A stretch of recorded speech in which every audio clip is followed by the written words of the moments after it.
We're on with Neisha Neshae. What's going on with you, girl? How you doing today? What up, though? I'm great.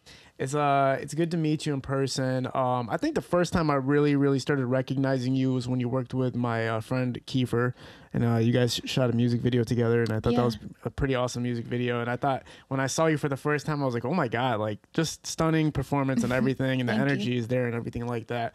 But then I obviously looked back into seeing your career, and you've accomplished a lot in your career, like a significant amount, especially for a female artist in Detroit. Talk about the beginning stages. I know when you were young, music was on your mind or entertainment was on your mind. Take us kind of back to childhood just to start it off. The first moments you realized you loved music or you wanted to be a part of the entertainment industry. Well, I've been singing all my life. I think that's something that was just like a natural gravitation for me. I sang in church, in school. My aunt and my nana loved when I sang, so they would always have me sing for them and things like that. But I was more so into like sports and like playing basketball and stuff. So when I got in high school, I met my mom again in 9th grade, and in 11th grade she passed away. So that's what made me kind of let go of basketball and get into the music. At the time I was working at Taco Bell. And then I was like, I had interviews and shows and I had so much going on, and I was like, I have to like stop working at Taco Bell to do take the music seriously. I ended up like hitting up a bunch of managers on Instagram, and I found one that eventually reached back to me, and he was like, I want to hear some of your music. And I didn't respond because I didn't have anyone to back me. I was kind of by myself at the time. So like 2 weeks later, I sent my music through to him. He ended up liking it, and, from then on, it was history. First of all, what Taco Bell, first of all right? Right. Mm-hmm. All right, yeah. My brother worked at Taco Bell, and his boss was a bitch. All right? And he told me the whole experience was fucking horrendous, like terrible, the worst experience. Did you have a good time working at Taco Bell? I don't want to say it was horrible. I was working with good people, and then at the time, my popularity was increasing, so it was a lot of people that would come in and know me, which made it cool, and then just like making money in high school, that was just awesome for me. Did you feel famous in Taco Bell? Did you feel like, yo, I'm that bitch in Taco Bell? I felt like I've always felt like I was that bitch since high school. Okay. They like, I was popular in school and then at work, and just like everywhere I've been, I've always just been that girl. Yeah.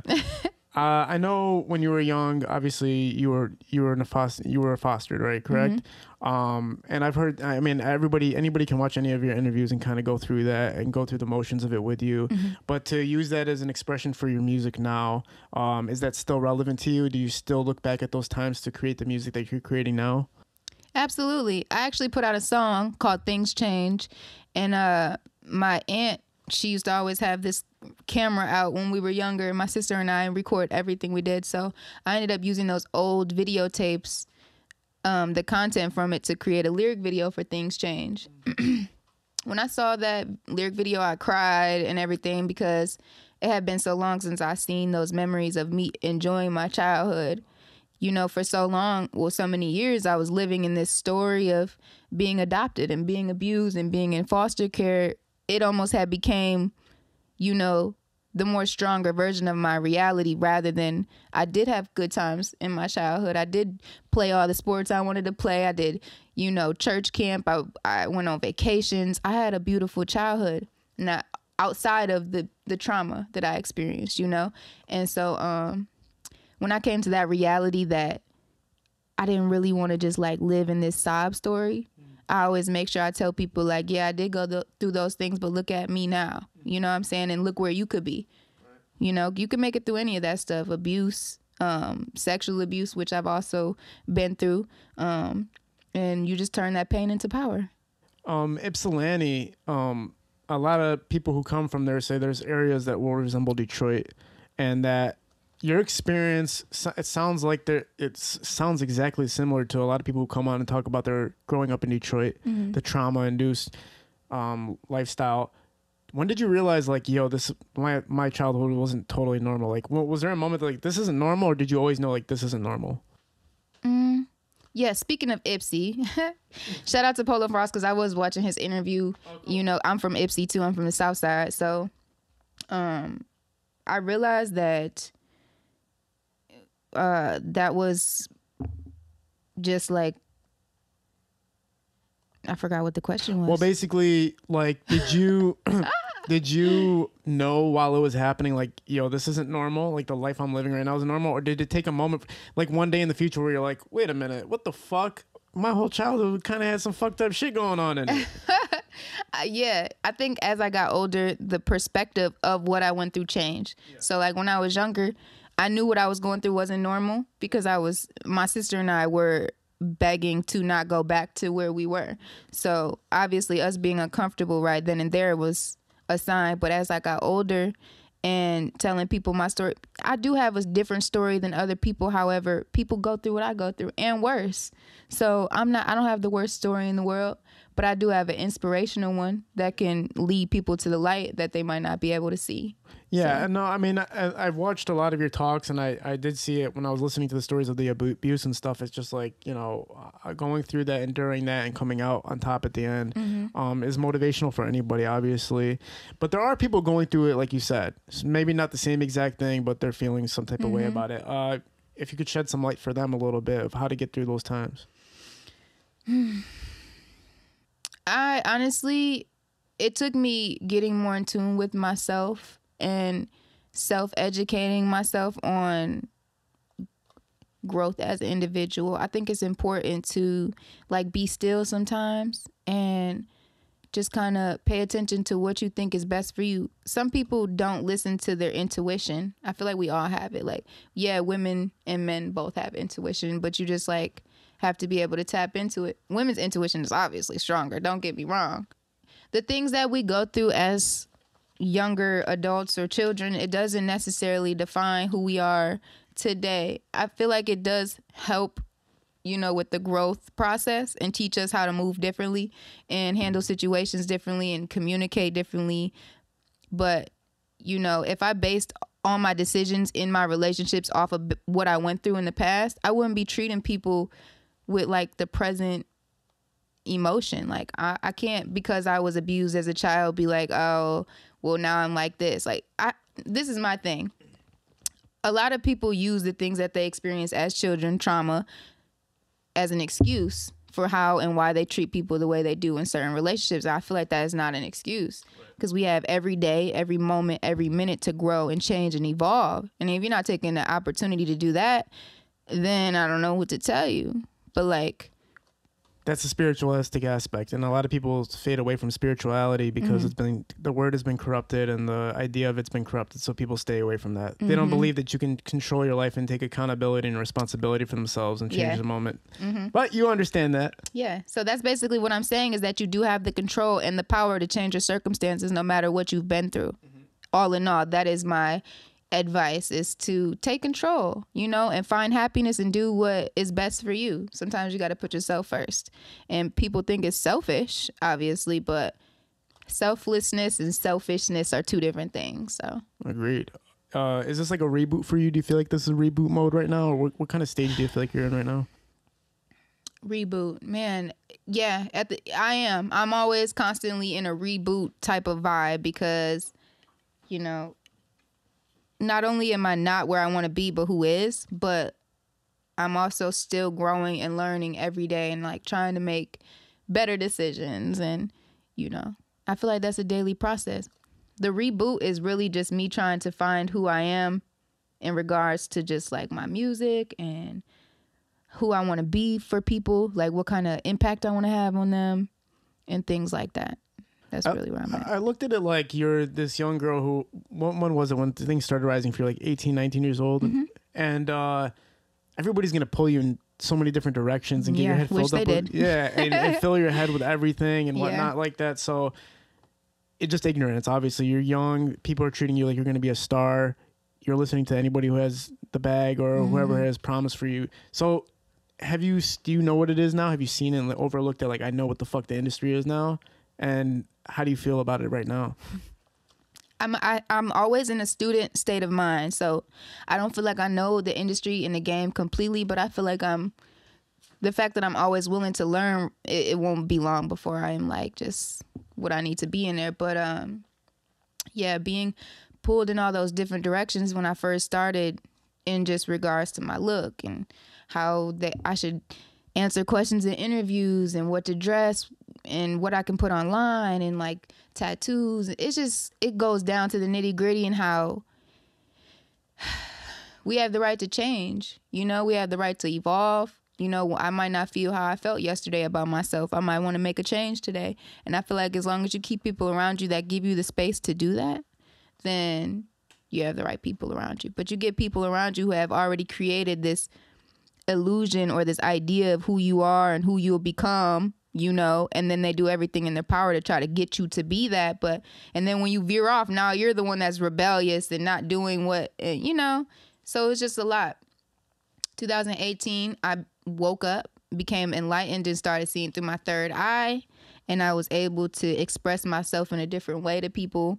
My relationships all turned, you know, and I just became more me and more comfortable in who I am. That's the interesting part, right? Because when you're ignorant and you're promised things that you never thought you would ever have, you start listening to people, and what their strategy is create a product out of you, right? How can we make Neisha Neshae fucking like sellable as hell or whatever the hell?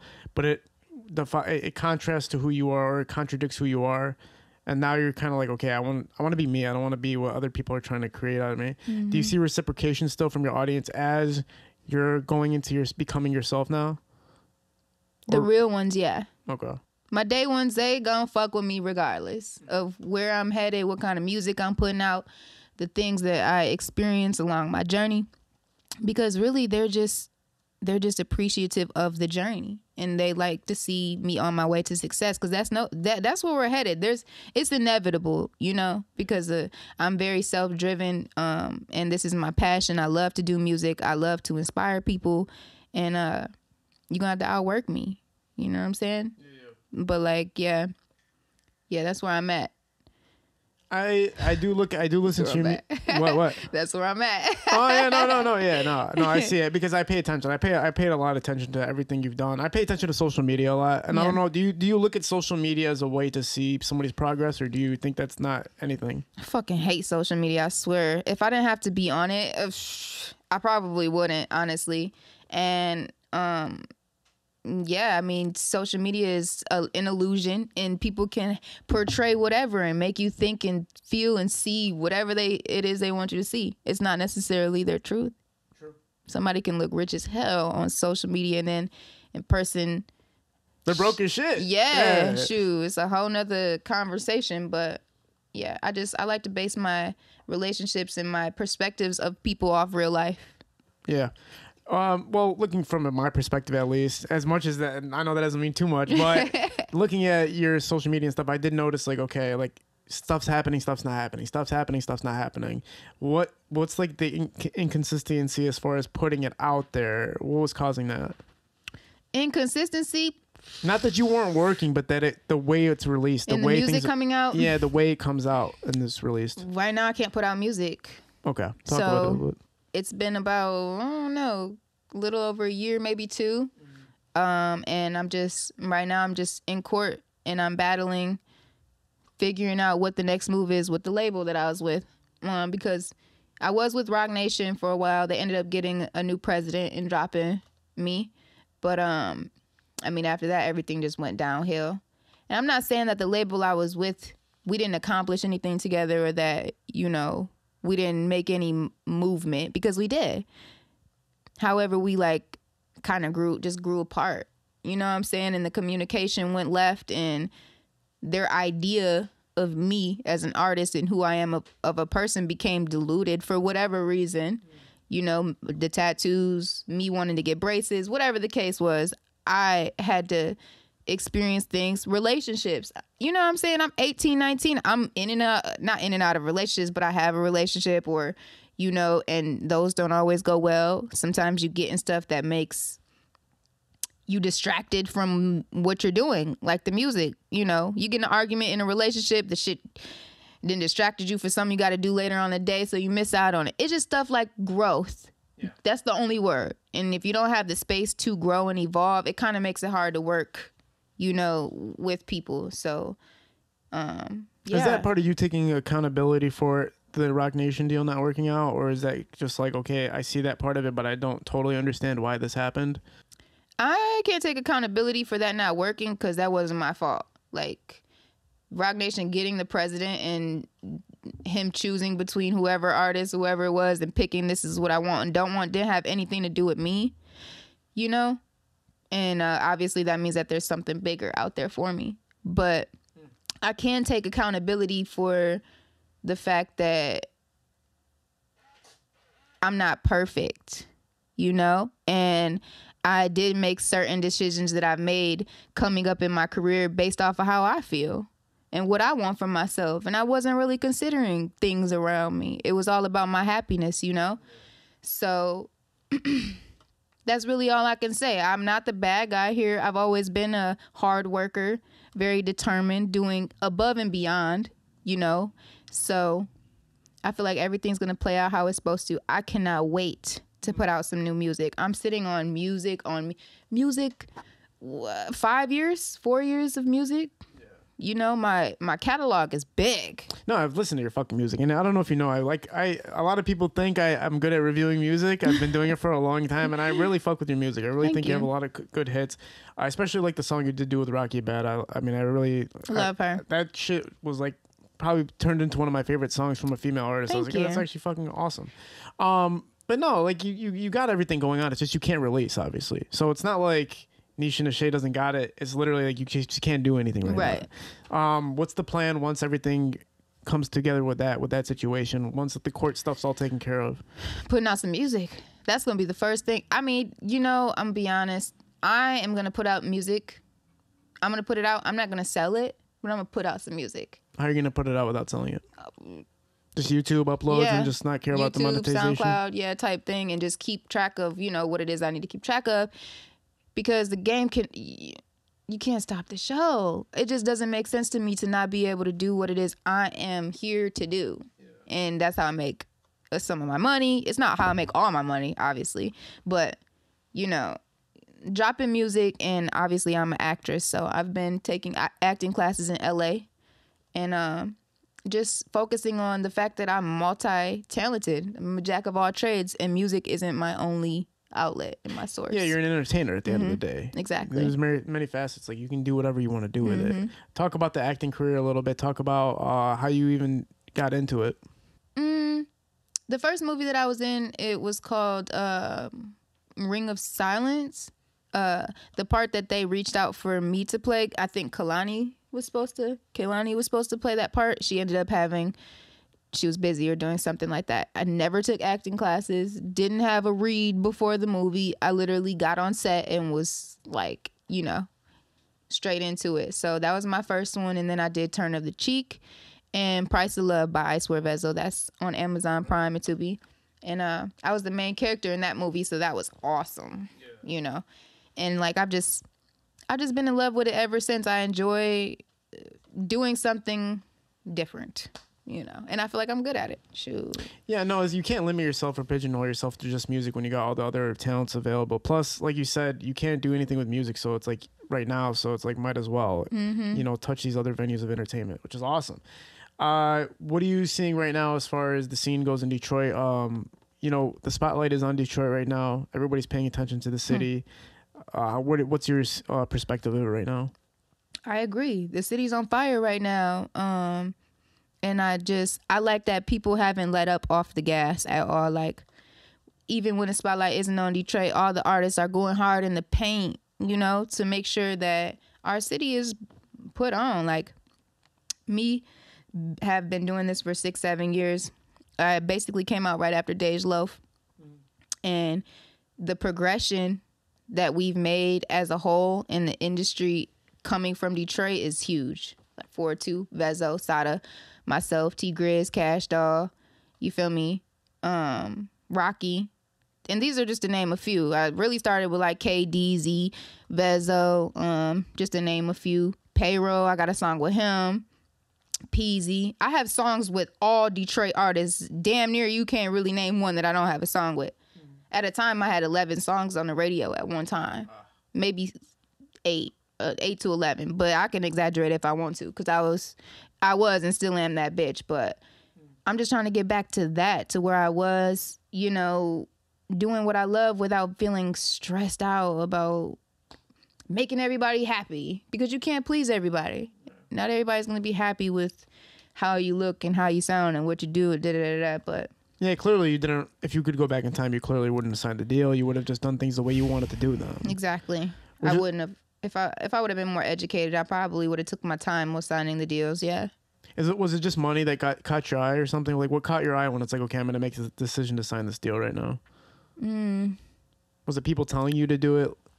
Not saying the money wasn't good. It was good money, but it wasn't enough money to make me be like, oh yeah, let me hurry up and sign this deal. It was more so like, I'm like, this broadens my horizon. This gives me a way bigger fan base to speak to and inspire, and like all these people, not attention, not fame, but more so just having more people in my cult following. Right, because it's a platform like ROC Nation is going to put you out there and market you. So that was the opportunity that you saw. I was excited for more people to hear my music. Yeah. You know? And do you see you do see positives of signing the deal and what it was, but at the end, it's just like the end circumstance of it all was not worth it for you. Yeah, I don't think there's anything wrong with signing a deal as long as it's beneficial in the long run. Yeah. You know? But yeah, at the end of the day, it didn't necessarily do anything for me but teach me. Okay, so you don't feel like there was any positive outcome besides that? Like as far as even just a fan base growth or money or anything like that, do you feel at the end of the day it wasn't worth it at all pretty much? We accomplished a couple things. Like ROC Nation, I did the Big Sean tour, 16 cities. I did get some music, 2 videos or something like that, put out White Sticks and I'ma Go Crazy. And then I had got a whole 11 songs ready for an album that never got put out, that I still don't have to this day. So we didn't get what we could have got done accomplished, obviously. That fucking sucks. A whole album's ready pretty much. Yeah, and I was signed to ROC Nation a year before we made the announcement. It's because, you know, my label didn't want us to be like, oh, we're signed to ROC Nation, but like nothing's really moving. You know, we're not making ROC Nation move, so let's make the announcement when things start rolling. And that's what we did. And, you know, I ended up making certain decisions that upset some people, had some people disappointed, you know. When did it start clearing up for you? When did everything start clearing up and you understanding what your situation is?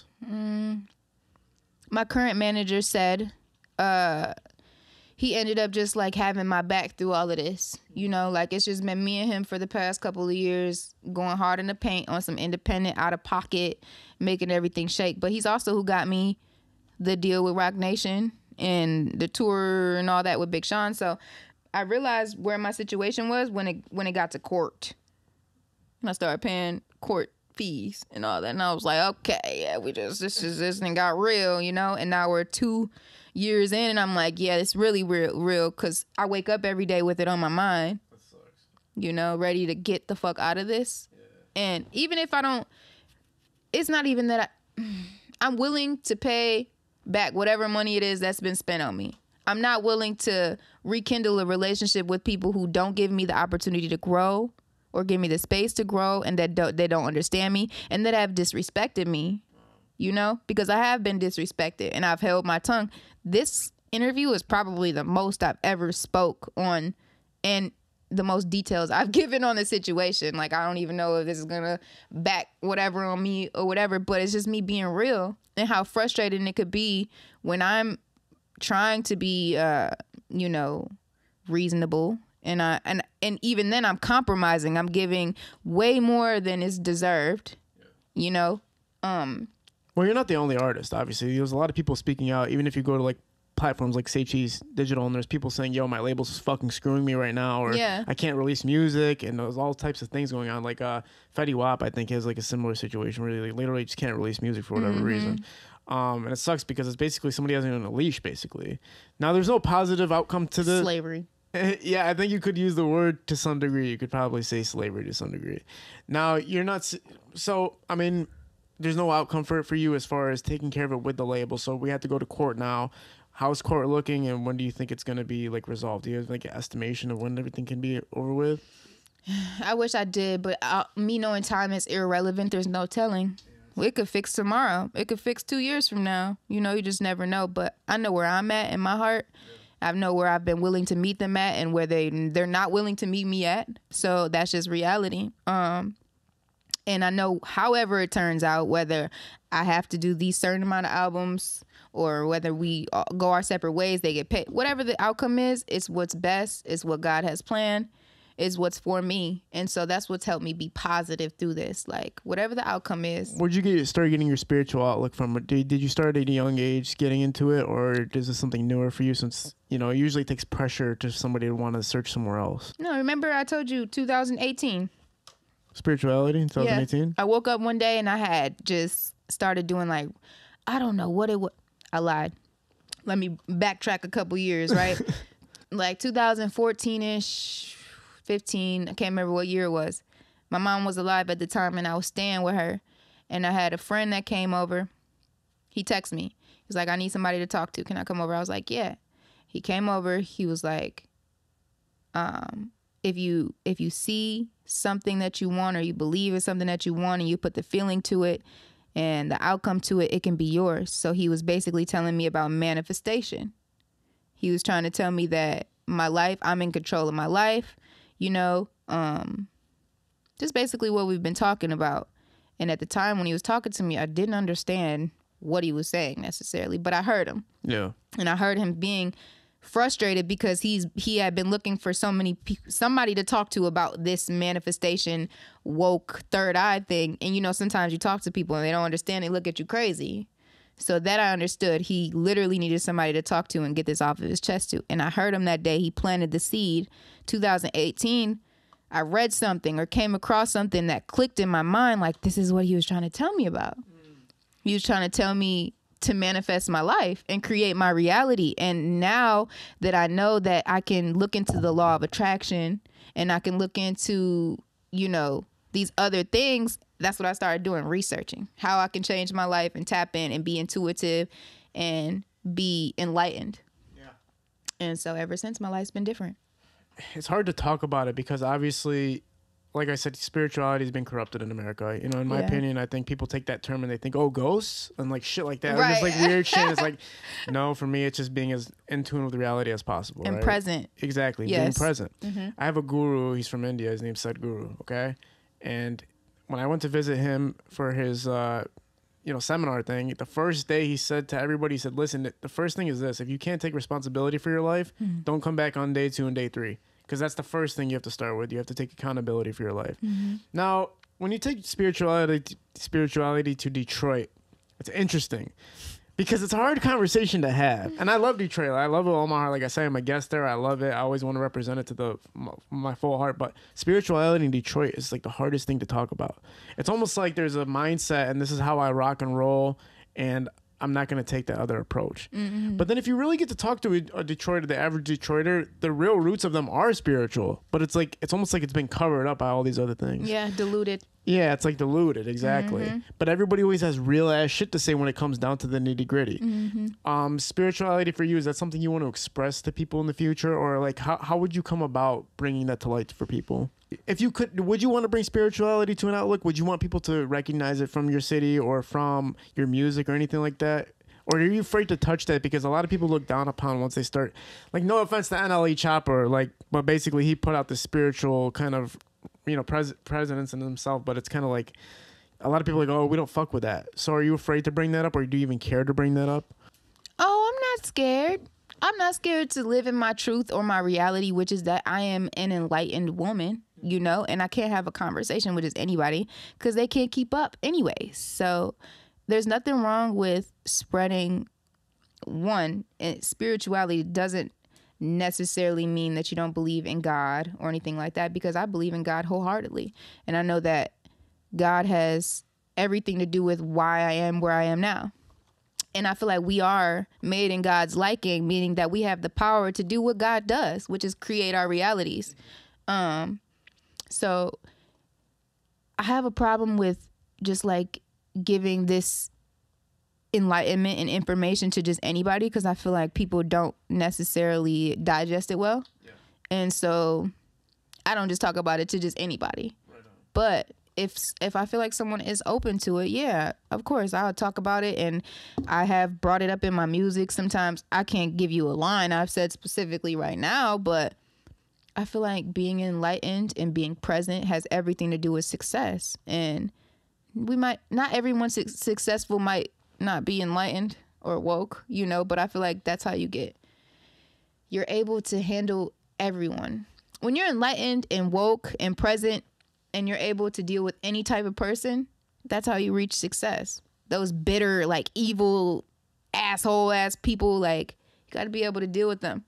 Yeah, like you said earlier, like you don't take a moment that's happened to you in your past and say, I'm going to use this against the people of the future. Right. You kind of start every day as brand new as you possibly can. I try. Yeah, everybody tries. Right? Even like if you meet somebody and you know somebody your whole life, you got to give them a chance the next day to show that maybe they've improved or done something differently. Yes, 100%. Yeah, because I'm sure there's been a point in your life where like there was two different Nishas. Like one was like, that wasn't. Oh yeah, I'm a Gemini. The multiple personality. Right? There you go. Me and Kanye and myself have the same birthday, same day, and everything. What do you think about Kanye? I love him. I feel like people have him misconstrued because he's very expressive, like myself. When I get mad or like I'm in one of those like rants where I'm going and I have a lot to say, I'm gonna say it. And like it's some people in the room that are offended or feel like I'm being too or whatever. But that's just how we are. We're expressive Geminis. Yeah, no, that makes sense. But I also see some lunacy to it at the same time. He got a little bit of lunacy to him, you know what I'm saying? But at the same time, he makes sense. And I respect him for being comfortable in his like expression. You just know you might meet him one day, so you're just saying all the good things. Oh yeah, I don't want nobody to judge me if I ever go a little loony. You know what I'm saying? I can say anything I want about Kanye West because I know I'm never gonna meet the motherfucker. But you can't say shit about Kanye West. I love Kanye and his music and his attitude, and there's some things I feel like yes he could have maybe did a little differently, but I'm not here to judge. Facts. He does make some fire shoes. I'm not gonna lie. He has some nice clothing line and fire music. Yeah, he does. No, he's a legend. I mean, the guy's a musical genius. You're obviously talented with music, but you're technically inclined as well. How did you get the ability to sing at the levels you're able to and hit the notes you're able to hit? Practicing. By yourself, or did you have a trainer? Or for a long time, it was just myself practicing opera music and singing in the shower and stuff like that.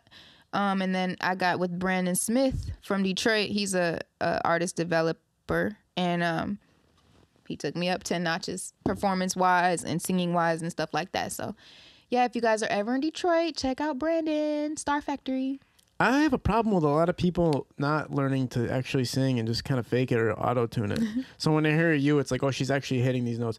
I was watching an interview with you, and at the end of the interview, they actually had you sing, and I was like, what the fuck? Like, I sang? They had you recite a verse or something. Did I do it? Yes, you did it. Oh. I can pull it up for you and show it to you. Oh. But you were hitting it. You were like really yelling and putting all of your energy into it. And I was like, holy shit, that's raw. Okay, that's what's up. Yeah, so that's when I noticed the technical ability, the theory is there. Mm-hmm. You work with Helluva. That guy is totally theoretically inclined. Awesome. Yeah, insane.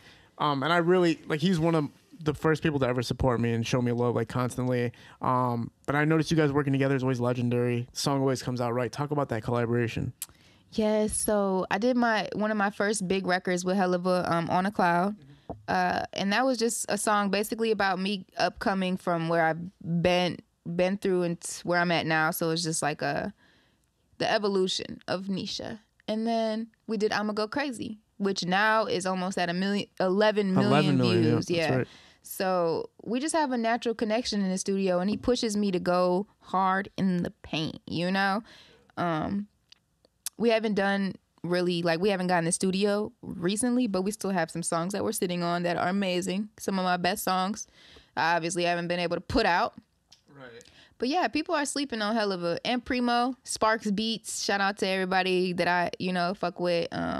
It's a long list of people. Dre Butters, Jay West. I don't want to I hate naming off people because then when I miss the name, I be feeling like shit when I go to sleep tonight. Yeah.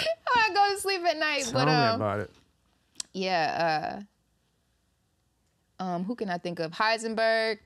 Who else I got songs So you worked with pretty with? much every producer in Detroit that has like a name for themselves. That's the thing about me. I will work. I'm willing to work with whoever loves music and genuinely wants to fuck with me. It's weird to me because people just don't really necessarily reach out like that. One thing I never understood or knew about is if you do get signed, I thought they had like, okay, you're going to work with this person or you're going to work with that person. Does that not work like that? Did you get to decide who you get to work with, or how does that work? I feel like maybe if you sign to a label, they bring you certain artists, or they submit your song to artists and then like wait for a response or something. I don't know. Well, when you got signed, you could say, oh, well, I'm going to make the song with Helluva. So you can make those decisions and say, I'm making this track with Helluva. Yeah, I was making songs with Helluva before I got signed. Right, but I'm saying like you can make that decision while you're signed. Like I'm gonna work with whoever I want to work with and create the best. So. Okay. Yeah. Okay. Yeah. I was just curious about that, just to get that knowledge in. Yeah, but he's the hottest producer. Him and obviously R.J. Lamont, just top producers in Detroit. Totally inclined with technical ability. Now, do you look at other female artists right now in Detroit? Is it competitiveness to it, or is like you want to come together, or how do you look at the female artists in Detroit? I love all the female artists in Detroit. I have no hate for any female artists. I don't have any competition towards them. I don't feel like I'm better or bigger or anything than any of them. And I'm also, like I said, open to working. What I do feel like is that people need to let the wall down or whatever type of thing they have going on and let's work. Outside of all the other shit, whatever, I just feel like let's work. Let's get in the studio, let's work. I'll be ready to work. That's it. And I don't really get that same reciprocation from a lot of people.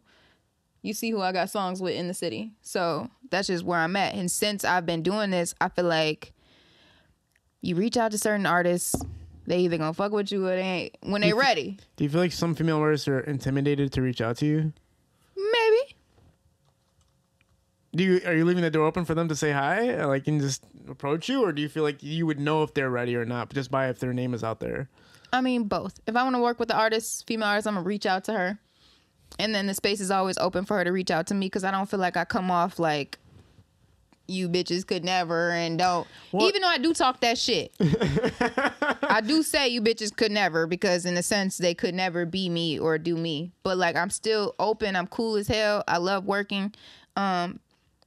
There's a couple females in the city that thought they came at me like tried to little dog me and shit, but I don't be with that. I'm an honorable woman. I'm cool as fuck. I like to work. I am friends with whoever female artist in the city I want to be friends with. I don't have them type of problems.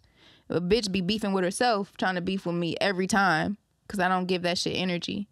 But outside of that, I got mad love for all the female artists, and I've always shown love since day one. That's never gonna change about me unless I peep a bitch on some fake shit. Talk about working with Big Sean. Talk about touring and did you ever imagine that? It was insane for me. It was insane? Oh yeah, what? I had never been in a crowd of that many people. Like the shows were huge. These are sold out arenas, sold out like theaters and I mean, and for my first tour, 16 cities, and I'm with Big Sean out of Detroit. Like you can't beat that. What? I felt like the shit.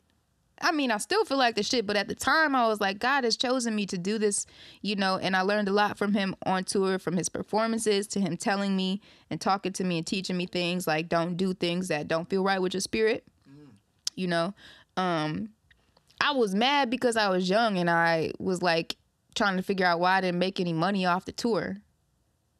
But when I got, a little time went by, I realized that there's a bigger picture to all of this. It's not always about the money. And I got a lot of exposure, from that. It's a lot of people that know me from that tour. So I couldn't even be mad. I was more so mad that I was like told I would get some money and then didn't. So it was like, whatever. But other than that, it was enjoyable. It was unforgettable for me. Shout out to Big Sean for having me. I was the only female, on the tour. So what do you think made them say like, Neisha Neshae has to come on this with us? Neisha Neshae. Neshae, I'm sorry. I was talking. It's all good. I slipped up. Right. It's the Jack Daniels or whatever it says. We ended up going in the studio with Big Sean before we went on tour. So I went to his house in his studio and we chopped it up, listened to his new album before it came out and, just had a conversation. And then when I signed to ROC, we did the tour.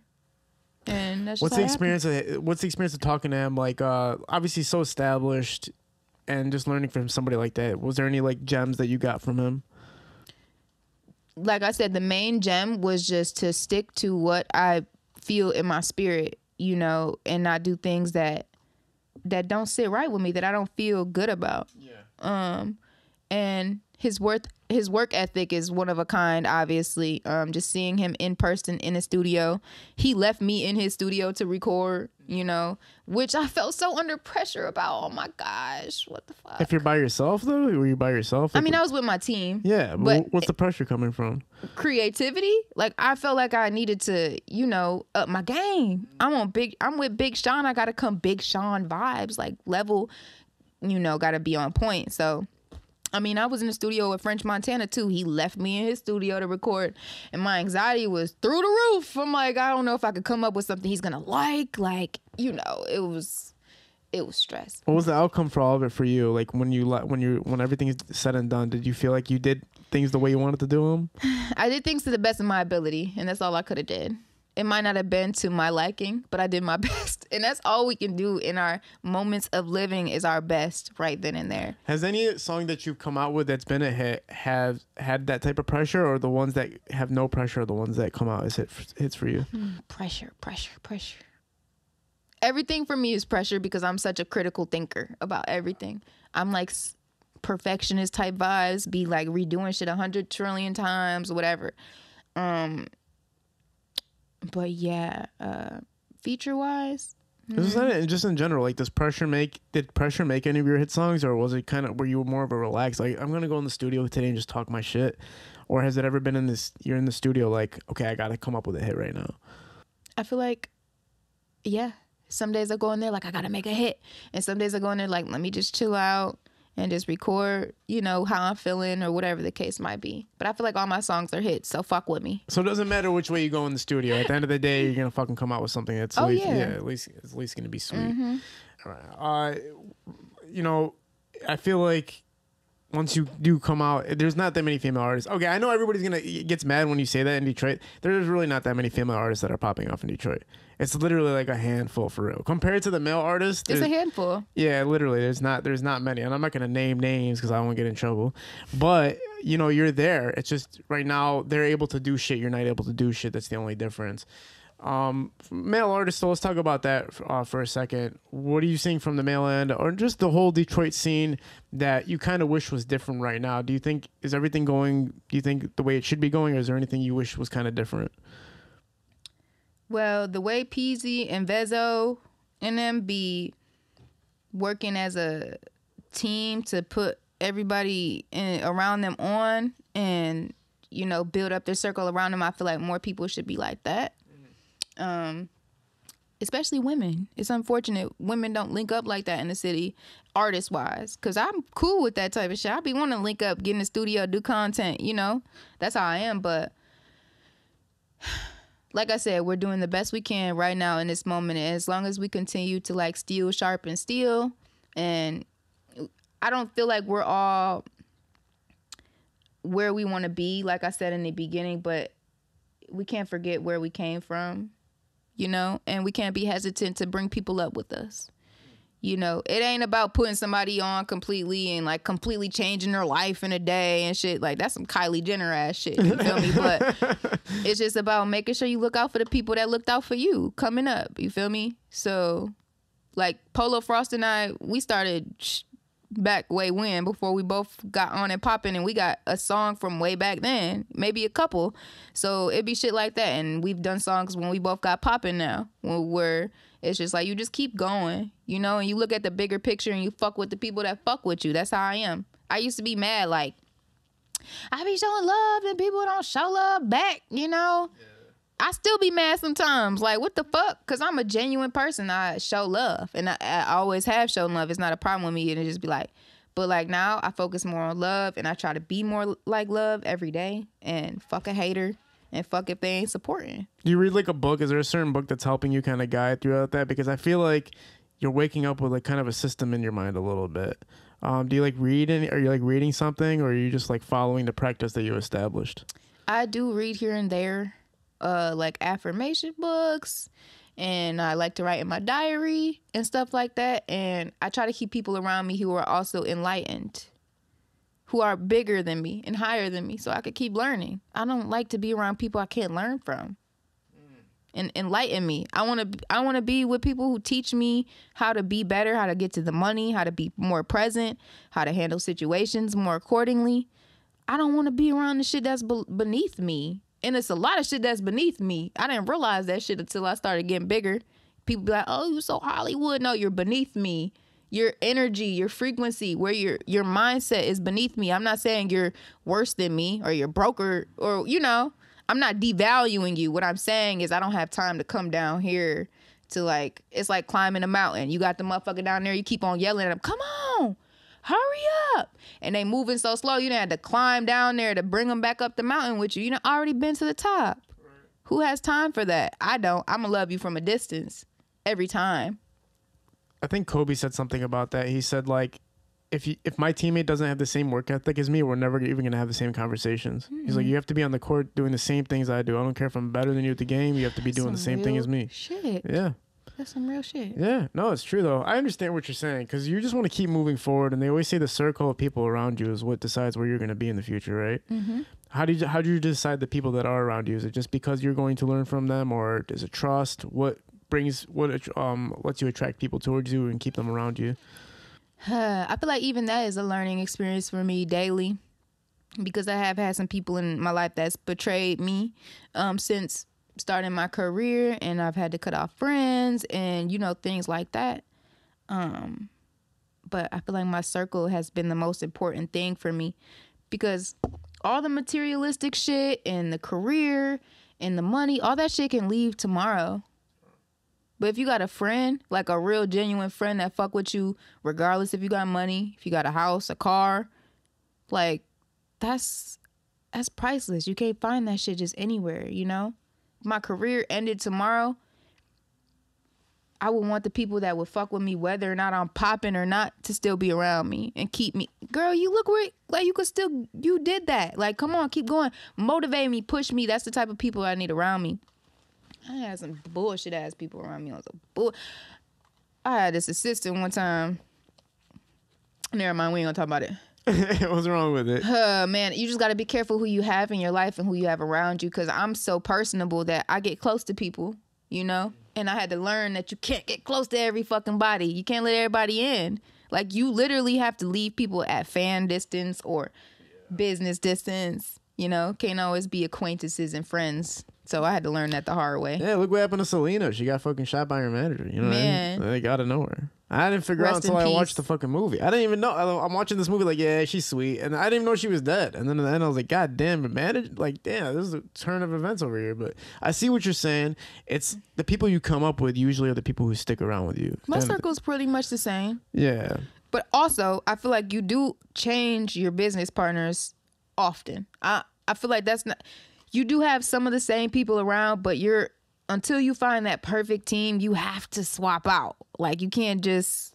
Some people, you got to build the perfect team. Have you ever fucked up, though? Have you ever been like, God damn it, I probably should have kept that girl around? Or like, oh, I was overthinking that. Have you ever like went star mode for a second and like ever regretted it? Like, because there is points, okay, you're hitting millions and millions of views from a girl who was working at Taco Bell like a week ago, right? And now all of a sudden you're fucking famous and shit. Do you ever feel like you had an overboard moment as an artist?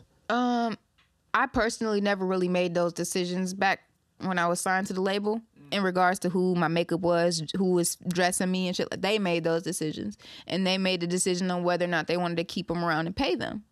You know, it wasn't necessarily up to me because I'm not paying them. I'm talking about like friends and shit. Like, nah, shit. If I cut you off, it's for a reason, and I probably didn't gave you 2-3 opportunities to make it right, and you didn't. So I just moved on with my shit, and then I am forgiving. So it has been people that I have stopped fucking with on the business shit or friendship, and we still talk here and there, or I'll, you know, still be cordial with them when I see them. I'm not just like hardcore, don't give a fuck you ass person. I'm just very much about my peace. How is it easy to manage like being? I know I use the word bitch, but you know what I mean when I say bitch. But being the bitch, but at the same time being spiritual, like, because it clashes sometimes, right? Like you're trying to be like, all right, I gotta be, but then at the same time. So talk about how you manage doing that, because I see it. I sense it even now. Like sometimes I'm like, oh, what how elegantly spoken, and then the next second I'm like, wait, this seems like Detroit right now. Like what's going on? It's like totally Detroit. How do you manage that? That's why I basically call my music R&B trap. It's a mixture of my elegancy and my hoodness, because your girl is very much like a healthy balance of both. But I'm an alpha woman, so it's impossible. These are too many things happening at once. You can't be all these three things at once. It has to be like, all right, either I'm that like 90% and 10% that, or like you can't be three different ways of something. Yes, I am. I'm both masculine and feminine, which everyone is. You're masculine and feminine because you have creativity in you. You love. You have compassion for people, right? But you're also masculine because I'm sure you provide for people. I'm sure you whatever other masculine thing, I get freaky, protective, shit like that. Right. We all have masculinity and femininity in us, but as women, the femininity is higher, and as men, the masculinity is higher. So it's just about finding a equal balance. Like, I'm very assertive as a woman.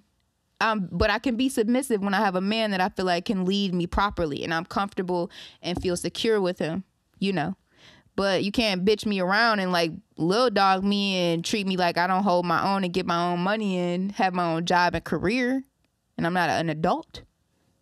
You know what I'm saying? That's a hard find. I ain't gonna have no man trying to treat me like he more alpha than me. I mean, we can be equal. Okay. Men be trying to bring you down here because you're a woman, and nah, fuck that. We can both elevate together. Yeah, but you just said there's a guy that's right for being submissive for. There is, and I'm very all for that. I'm not for a man trying to. But then how is he gonna not be more alpha than you? He can be. How? I'm gonna give him the space and opportunity to be that. So you want to be more alpha than the guy you did? No, I don't. Okay, so okay, There's a difference between being submissive and being disrespected.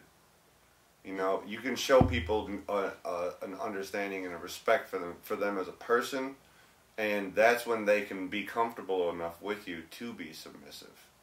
If they're not comfortable, it's not being submissive and dominant. You're being abusive. Mm-hmm. Okay. So you guys are on some different terminology type shit. All right, I get it. Yeah. The thing is, yes, we are as men and women made to be each other's equals in a sense. Like whatever you can do, I got you. Whatever you can do, I got you. That's what it's meant to be. But you get with these people who, I read this thing that said, sometimes you get a man who only knows how to provide and he feels like that's what love is, providing.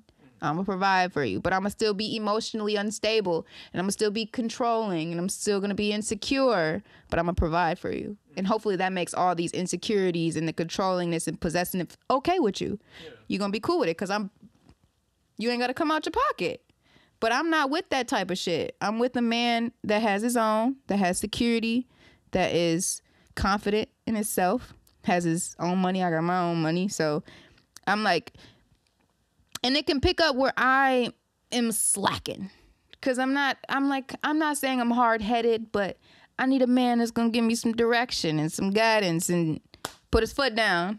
Have you found anybody that's even close to that in your life ever? I don't know. Exactly, that's what I'm saying. This is unrealistic expectations. How is that unrealistic? Because it hasn't happened yet, clearly. It's gonna happen one day. So that either that means something's wrong with you, which I doubt it, but I won't settle until then. What if the guy has everything you want, but he's like kind of broke? No, I'm gonna figure out how to help him get some money. See, that's and then you guys need to take lessons from that. Because when I was broke, man, I just remember every girl leaving me once she figured out I was broke. But I appreciate that. You would try to make me feel rich. You would try to find ways to get me rich. Is what you would try to do. I've never been the type of bitch to, if a nigga broke, I'm like that kind of now because I've always been the helper in my relationships, or the not provider, but the one who just makes more money. But it's not. I'm not against that, but I'm ready for a man that can do way more than I could do for myself. What's been your worst experience being in a relationship? Something that you can sniff out right away and know, like, okay, this is not for me. And I lied. I'm not ready. I just said I'm ready for a man. I'm not ready for no man. I don't want a man. I'm trying to be single as long as motherfucking possible. Like, that's what.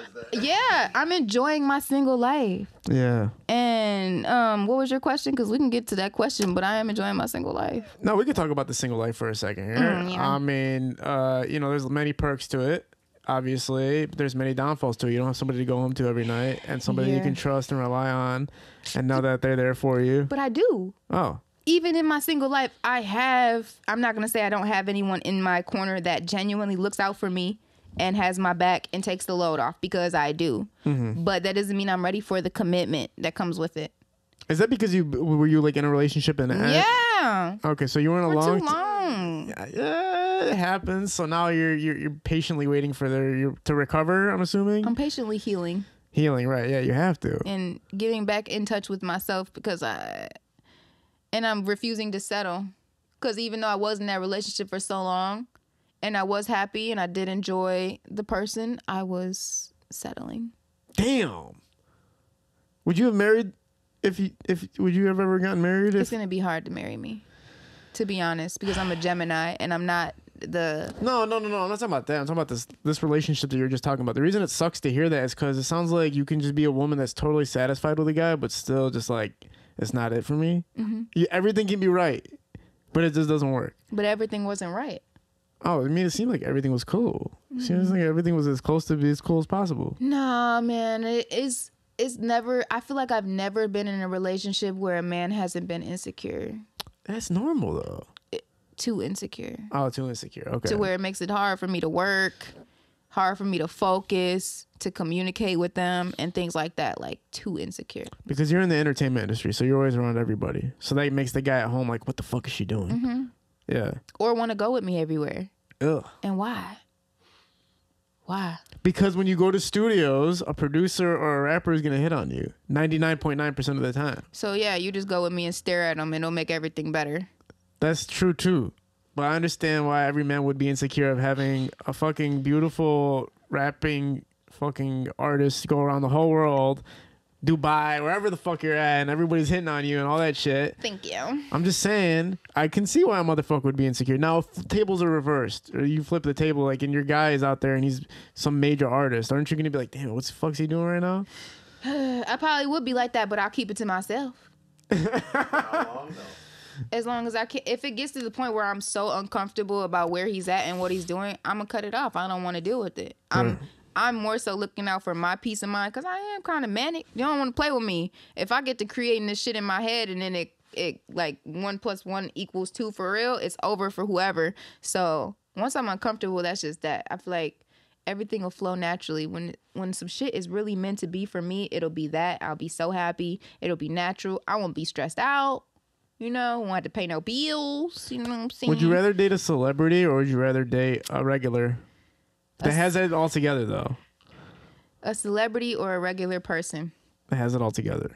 That has it all together. The regular guy has it all together. Like, he has a job. He's secure, dude. Regular. You go with the regular dude? I would. Okay. I would.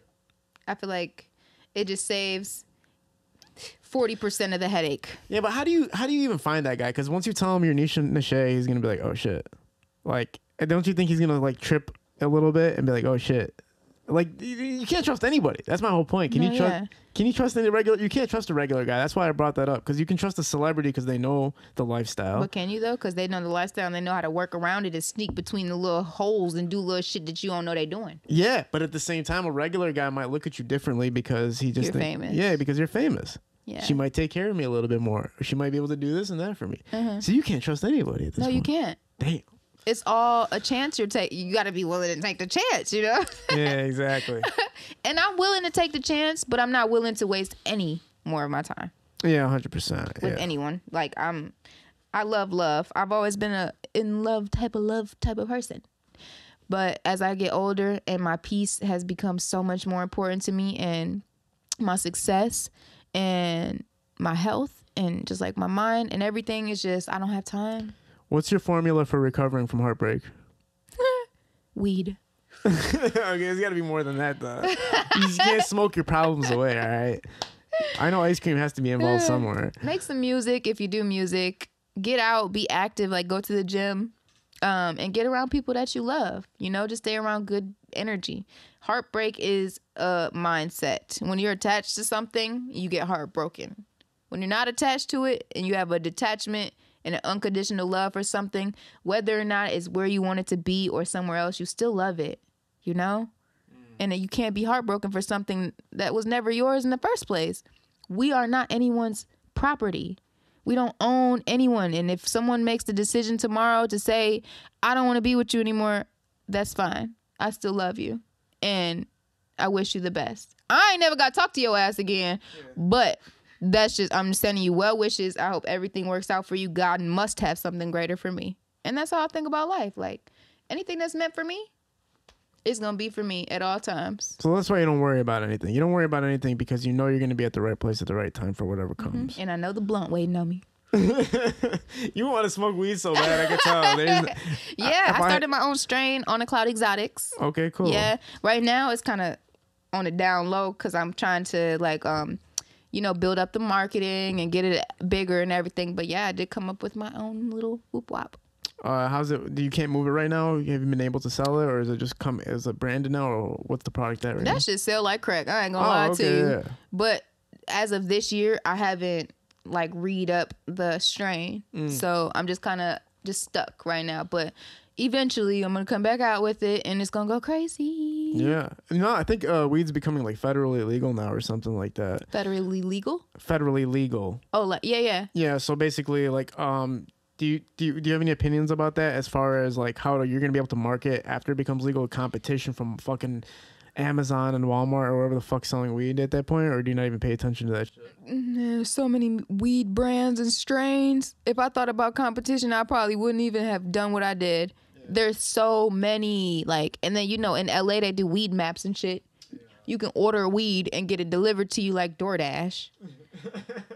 And I did that so many times when I was out there, but it was amazing. But like, yeah, that stuff. Trying to get part of my strain in like the metrics in the dispensaries and keeping some of it in the streets. Shoot, where the real niggas at? Where they don't go to the dispensaries? What has been like the craziest experience so far of you, besides the tour? Obviously, you were on tour with Big Sean, but like craziest experience, like that moment that was happening for you. That's like, this is too surreal for this to even be happening.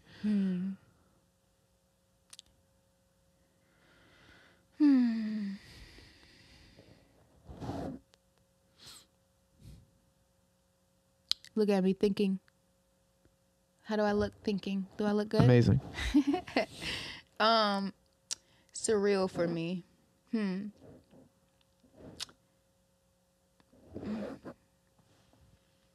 There wasn't a moment that like it was happening and you're like, I can't fucking believe this is happening right now. Yeah, but it was negative. Damn. Oh, the ROC Nation shit? Nah, I was in the studio with Detail. I don't know if you guys know who that is, but he's produced some of like the biggest records and shit in the world. And he tried to touch me. Whoa. Yeah, while I was recording. And I was young, so at the time I was scared and like just confused. I didn't know. My team was there and everything. I didn't even want to tell them. I didn't want nobody to die. I didn't know what to do. I didn't know if I should stop. Everybody stop. He's trying to die. You know what I'm saying? Or if I should just keep going. So I just kept going. I did the 12 records that night. Never saw those records again. Damn. And then, years later down the line, I saw stories of other girls who experienced that with him. And he ended up getting locked up for it. He's locked up right now. I think he's like got a whole high-ass bond and shit. But yeah, that was crazy for me. And it didn't register to me until later on down the line that, that was a crazy experience for me. Yeah. I never thought I would go through something like that. Also, just during the studio session, obviously, he's just like groping or like just fucking getting too close, basically. That fucking sucks. And there was like a whole news report about that and everything already? Yeah, about him doing that to other female artists. Obviously, I didn't come out about it or really I did make a post at some point about it on my Instagram, but I never made it like a huge thing, But yeah, that was pretty crazy. I feel like don't be scared to speak up though. I wish I would have, But I was scared. I went through molestation as a child. Didn't speak up really then about it. So I guess it was just like a trauma thing. I was just scared. And I'm just glad that nobody else should have to deal with that. And we should be able to focus on our creativity and really doing what we love without feeling like, oh, this might be a threat to our bodies or whatever, That shit was just wild. Yeah, I mean, the whole Me Too movement was basically that. Yeah. And even in the music industry, obviously, it happens like probably insanely more than Hollywood Mm-hmm. because that's like just some guy's studio. At least in Hollywood, it's like, you know, I guess it's a little bit different, but that stuff's kind of dying now, right? Like Me Too is like, it's harder to get away with that shit nowadays. It's harder to like fucking flirt with a girl or anything like that. But Yeah. do you see like a downside to it at all? Do you see a downside to not being able to like flirt in the industry as much or like connect with people on the levels that might be like you're trying to start a relationship or whatever the hell? Like, or do you see it as leave business for business and then if you meet somebody somewhere else, that's somewhere else? I don't think the internet helps anything. I don't think the internet is helpful to shit we have going on, relationships or anything, because you can go out on a date with someone. It could be the first date. You guys just met, haven't talked long, and then people see it and they're like, oh, they've been dating for, you know, or like whatever might be going on. I don't know. I hate the internet. And I feel like we should have the space to talk to people and deal with people however we choose to. Yeah. Fuck what everybody else got to say. I understand you hate the internet and shit, but you do gotta think about the fact that if it wasn't for the internet, you know what I'm saying? Who knows how fast our career could have launched, if it would have launched slower, or how differently it would have been. No, 100%. But I'm not against passing out CDs either. I was passing out CDs when I first started. Just getting CDs pressed up by the thousands, going to all my shows, passing them out. And that was before Instagram was super popular, you know? So... Oh, so you got to go through the hard grind. You got to Yeah. go through the actual, like, fucking 1990s shit. flyers, CDs, you know, right at the beginning of my career. When that shit transitioned, obviously, you know, that wasn't a problem. But I'm so not against personal promo. Putting stickers up at gas stations and shit like that. Like, a fan a day, keep a hater away. You feel me? So You know what's funny? Do you know that Apple Music says your name wrong? it does. I'm pretty sure it does, because hold on. Siri says my name wrong. That's what I'm saying. So, hey Siri, play Neisha Neshae on Apple Music. Here we go. Here's I Hear You Say So by the Innocence Mission on Apple Music. Okay, they didn't get you right the I'm first gonna play, time. say Boss Up by Neisha Neshae. Okay. Hey Siri, play Boss Up by Neisha Neshae. I couldn't find Boss Up. Oh, you have to have it on your playlist. No. I played you earlier. I had you. Oh. Hey Siri, Hey Siri, dumb bitch. Play Neisha. Respond to that. All right, my bad. My fault. Hold on. I'm sorry. Hey Siri. Hey Siri. Hey Siri. Oh, she's mad at me now. Siri but listen, is not fucking with you. yeah, she don't fuck with me no more. But I heard it because it was like Neisha Neshae. I was like, what the fuck? I'm like, that sucks that they're doing it. Yeah, they just don't Like, know it is how a to little say bit it. of a difficult last name to say. It's not your last name, obviously. It's my middle name. Yeah, right. And my middle name is actually spelled Nashae apostrophe. Not Neshae. But you have to make it easier for the audience. I know, I didn't know what my name was spelled like until after I named myself that. Oh. Wait, what? I had to ask my aunt how my middle name was spelled on my birth certificate. And I asked her after I named myself Neshae with the E. Oh, okay, right, yeah. That's because obviously you were transitioning through families and all that stuff. Was that the time that was happening, or? No. Oh. When I first started doing the music and I signed with Floss, we were like, my name was Shawty Soldier as the artist. I'm not gonna lie, literally the worst name I've ever heard of my life. Top 3, terrible. You know, I'm thinking like Shawty. I love the name Shawty, and then Soldier, as in like just getting through life or whatever. Soldier. You know, I used to be in school looking at people like this, thinking I was cool, and they would do it right back, like I was really the shit. Yeah. But we had to come up with a name, and I was like, Neisha in my middle name. I'm not gonna tell y'all my first name. Go Google it, because I'm not telling you. You can just say your first name. No, Whatever. they can go find it. But Okay. my middle name is Neshae with an A, not E. People can find your name. It's pretty fucking Yeah, go find it. That'll give them a reason to go Google. Yeah. Go Google me. What are you doing to keep yourself like vibrant and happy and just relaxed? Like, what's your off time looking like? It's looking real gymish. Gymish? Yeah, I work out every day. Gym? Yeah, lifting. Oh, okay, yeah, I've seen videos of that. I be in the gym. But how's that like? That you have fun? You're excited doing that? Yes. What the fuck? I've always been athletic. I loved basketball. I grew up doing soccer, basketball, all the sports you could think of, track, cross country. So bench pressing is like fun to you? Yeah, You're enjoying it as you're doing it. Like, this is fucking awesome. absolutely. Listening to my music. Okay. Shit. And my plan is to cross hip hop and, the gym So I plan on hopefully getting some Detroit artists in the gym with me. We talk about the songs that we have on our playlists and, you know, just what our health goals are and shit like that. And I feel like that'll be dope for the city. Is your music the only thing on your playlist when you're working out, or do you got something special? 9 times out of 10, yeah, I'm listening to me. Who's the 1 out of 10?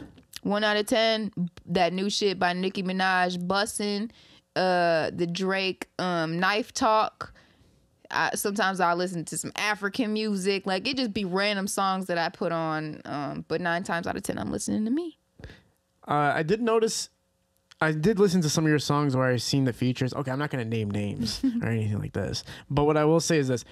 Your style is definitely not in the mainstream yet. Like, I haven't heard anybody who resembles your sound yet. R&B trap. Exactly. I have heard other female artists where they do sound like Nicki Minaj, or they do sound like fucking whatever that other chick's name is, Cardi B. She's like, you know, it's funny me saying it like that. She's like a billionaire, and I'm like fucking some broke guy. And like that one fucking girl. No, I'm just kidding. But basically, how the fuck did you not get? How did you not bite style? How did you come up with your own style?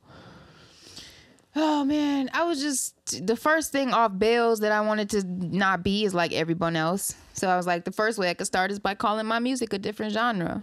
And then not only that, I can sing and rap, and not just sing, I could sing, and not just rap, I could spit bars, you know? Not that I'm even lyrical, because I'm not. I don't consider myself to be one of those like metaphorical ass artists, but I could tell a story, and my, you know, my melodies be cold. Yeah. Either you can't match my shit. Yeah, like I think Lil' Kim is one of those artists everybody says is like, you know, very lyrically inclined. There's not too many of them, but obviously you're saying you're just like here for have fun with the music or have a good time with it, or raw emotion, and just use your melodies and way of singing to entertain, versus like crazy ass lyrics that you have to put together in your mind or whatever. Yeah, it's easier to tell my story and to tell a reality or to tell something that somebody else has been through with, not having to be metaphorical about it, you know, and it's still art and it's still relatable. Has there ever been an article about you or something about you that's been released and you were like, that's totally incorrect? Far as blogs go, not really, but people all day, all the time. I've seen plenty of stuff from people that, you know, be like, what the fuck? I went through so much hate for when I first came out because people, you know, were mad that the Ipsy Detroit thing has always been like a fucking whatever you want to call it. People be like, she's not from Detroit. I know I'm not from Detroit. You know, I know I'm from Ipsy. A lot of people don't even know what Ipsy is. Y'all seen how the City Girls did. I forgot how she said the word, but she said it wrong.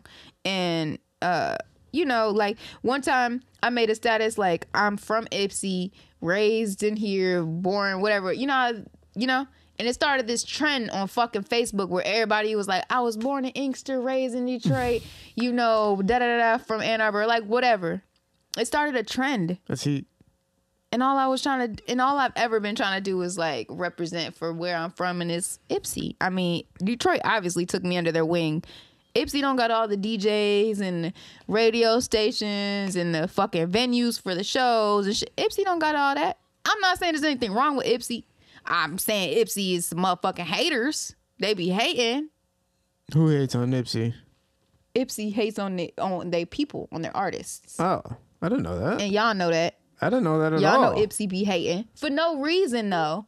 And I don't understand what the hate is about, because I love Ipsy. I love my city. My mama was from there, and that's really the main reason I represent it, because yeah, I was raised in Belleville, raised in Ann Arbor, raised in Inkster, you feel me? But I was born in Ipsy, Southside, and that's what I represent. And that makes people mad. Why you mad for? That's what I'm asking you. Do you have any information on why fucking people are mad at you? Like, no, I don't. They just be mad. Oh, that's fucking weird. I never understood the hate, because I'm like cool as fuck. I'm a genuine person. Like, look what they do with Eminem though. Like, he was born wherever he was born, and like they're always saying, well, he's not really from Detroit or whatever. I do understand the hate. Yeah. It's because I'm motherfucking great, and a motherfucker don't know what to do with the greatness. Yeah, exactly. But it's all good, because I'ma still represent Ipsy no matter the fuck what. That's where I'm from. I'm from the South Side, okay? And I still fuck with Detroit. They adopted me. That's what I call it. Shit, I was adopted as a kid anyway. Might as well say Detroit adopted me. Fuck it.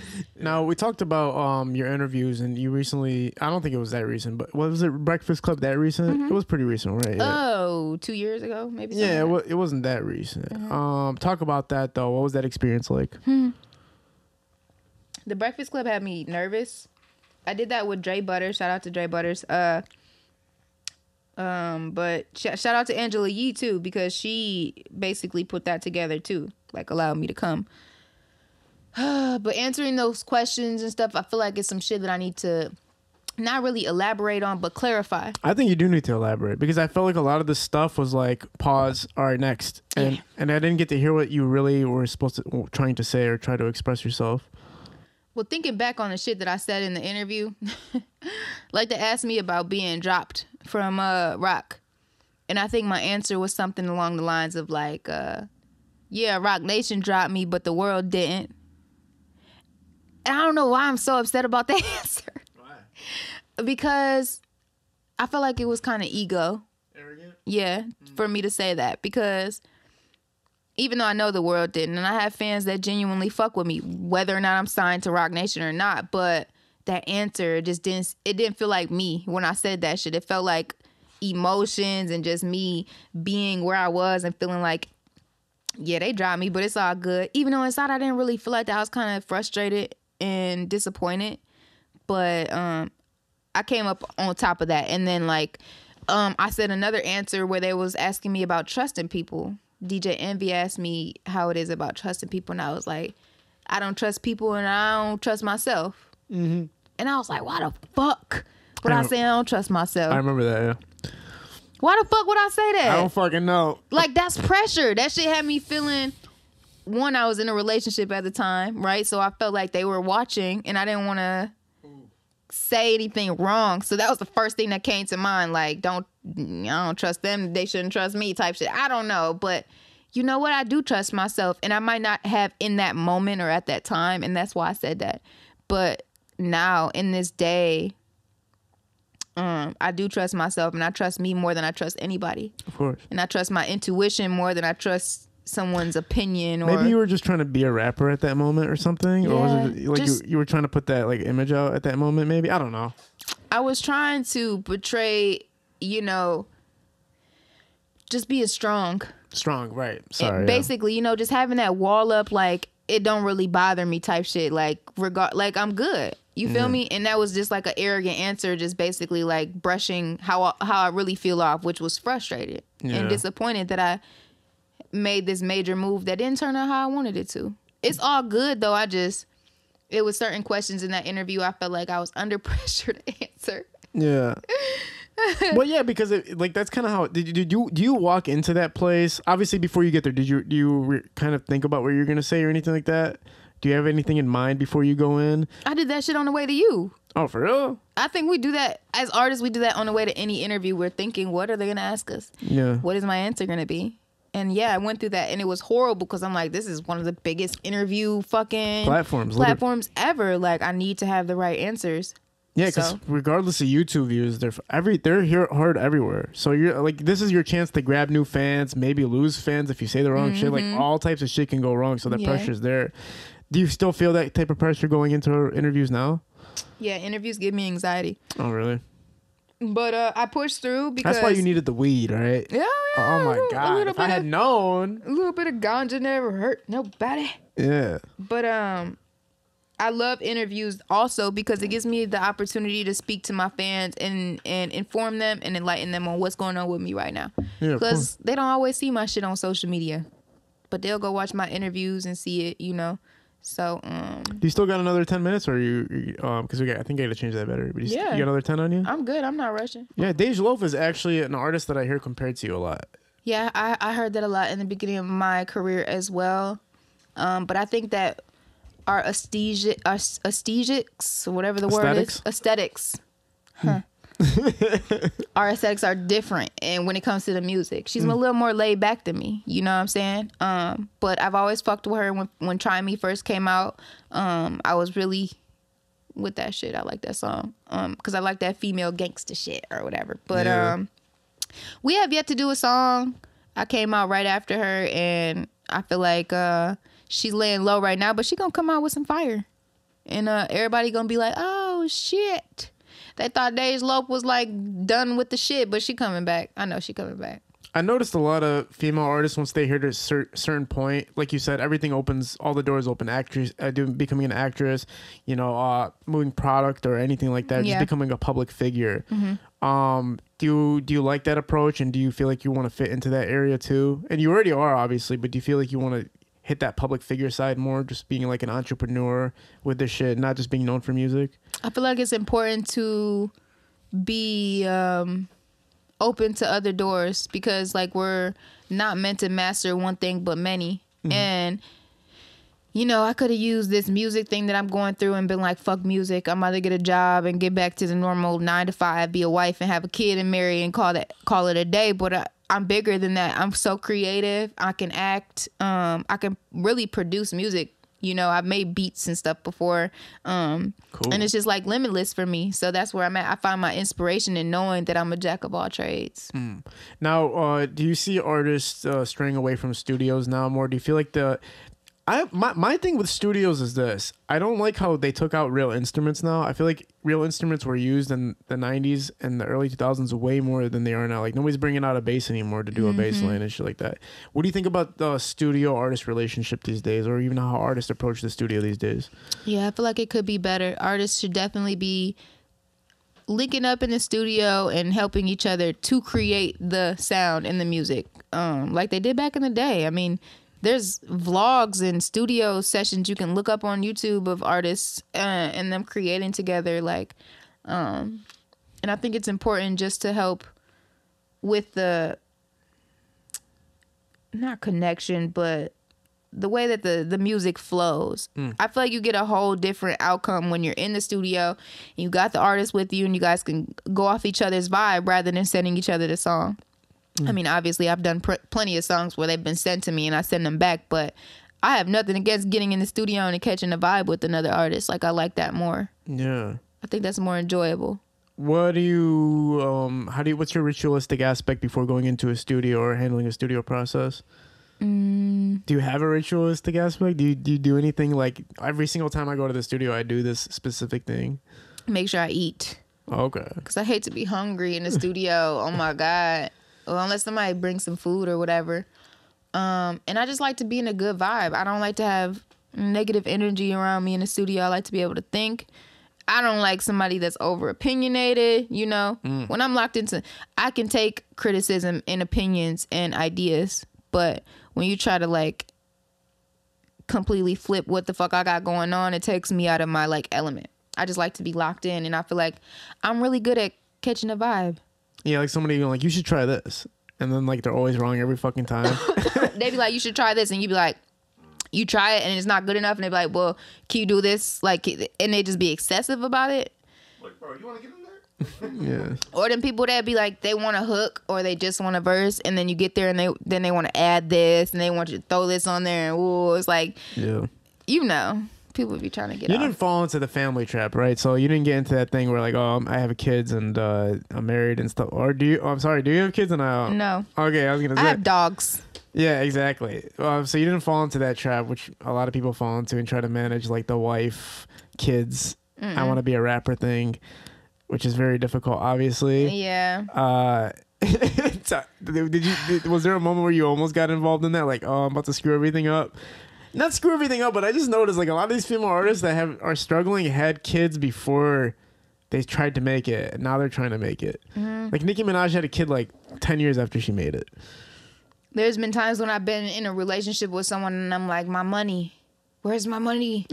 What the hell have you got? You the devil. You know what I'm saying? Like, you got my money fucked up. You distracted me or whatever. And like, I got to let this go. Yeah. And I've let it go and my money got back flowing type shit. So it's been stuff like that. Not where I've been like, oh, I'm about to throw it all away or whatever. What's your break? I can't lie.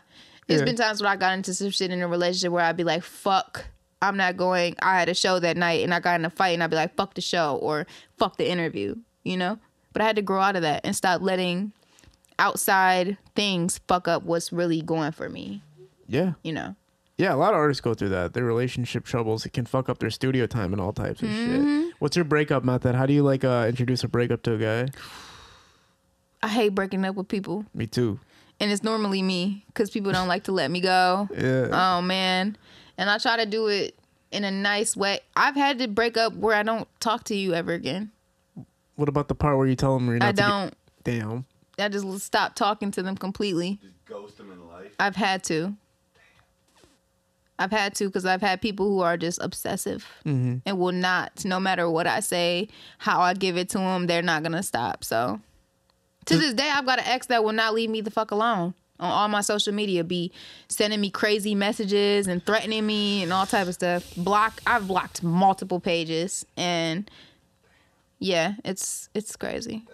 Yeah, no, that's wild. I feel like breaking up with somebody is hard, but not talking to them anymore is like the worst shit you can possibly do. That's like, I think they call it ostracizing somebody, which is like, it can literally cause trauma. You have to be nicer when you break up with somebody. You gotta find a new technique. You can't just not talk to somebody anymore. I remember a girl did that to me, and I was literally like broken up. I was heartbroken for like 2 years, and I never even dated her. But still, like, I'm so sorry. No, you can't be doing that. You gotta tell the motherfucker, like, listen, all right, it's not working out between us. Or you just give him the classic line: "It's not me, it's you." Or sorry, it's not you, it's me. That's what I did in my last relationship. You said it's not you, it's me. I absolutely did. Yeah. That's all you can do sometimes. Because even if you say it's not me, even if you say it's not you, it's me, they still gonna feel like it's them. So you just be like, yeah, and they know that line too. So they're like, wait a minute, I hear this shit on TV. You can't give me that line. Yeah. It still feels like bullshit, basically. Well, what if it is that? That's the whole point. At the end of the day, yeah. I told the girl that like 3 days ago, a girl I wasn't even dating seriously. She was like, she asked me out. Like, she was like, do you want to go steady with me? And I responded very disrespectfully. I said, are you fucking crazy? Which I shouldn't have said that. But the whole thing, I was like, it's not you, it's me. And she's like, oh, don't give me that. And I was like, oh, shit. Like, yeah, that's the one we've all heard before. Yeah, exactly. So it's like out there already. I don't like breaking up with people. I don't like even getting deep enough to have to break up with someone, to be honest. After my last relationship, I've really been single for 2. Like flinging, basically. Flinging. What did Will Smith's wife call it? Entanglement. Entanglements. Yeah. Entanglements. Left and right entanglements.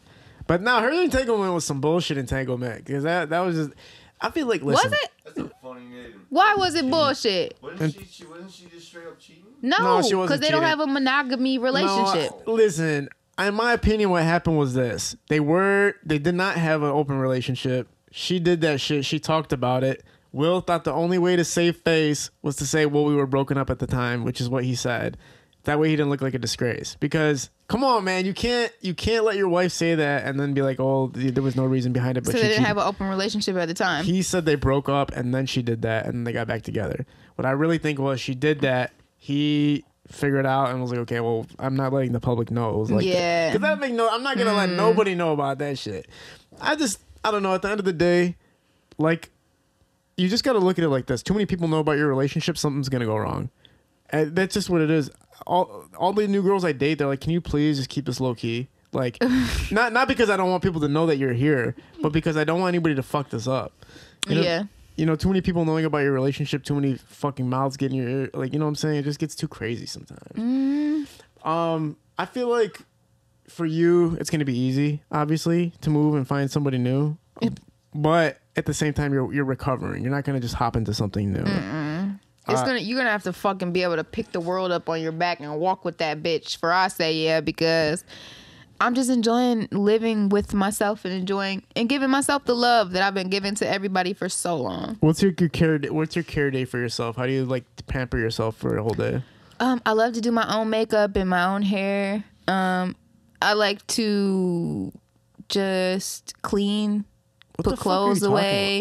I like to smoke my weed. I like to record music. I mean, this is just a gist of what I do. I love to be around my friends. I love to eat food and cook. Okay. I love my dogs. I'm just like, I'm not that difficult of a person. I'm pretty simple and I do what I love. Like outside of my home life and me taking care of my pets and taking care of my home and making sure my friends are all good and my sister, because I have one sibling. I just do music and I love what I do and I'm just a passionate, genuine person. I don't fuck with all the extra shit. Does anybody from your past ever call you and like, you know, that might be still where they were when you met them? You know, maybe talk about whatever the fuck and can't call me, but I know they still where they at though. That's fucked up. But what's the conversations like? You don't talk to anybody from like your past that like you just knew them kind of. Anybody from my past? No. So yeah, everybody is just somebody who's on track with you. Yeah, pretty much. Yeah. If you're not on the same track as me, you pretty much got cut off or are on the way there. I don't really talk to people like that that aren't my friends every day. Yeah, that sucks. Why? Because then it's like, what about the people that like just fuck with you, but they just didn't know how to like get there with you? We'll fuck with each other as the time is like right and as it means to be means, but like I don't force anything.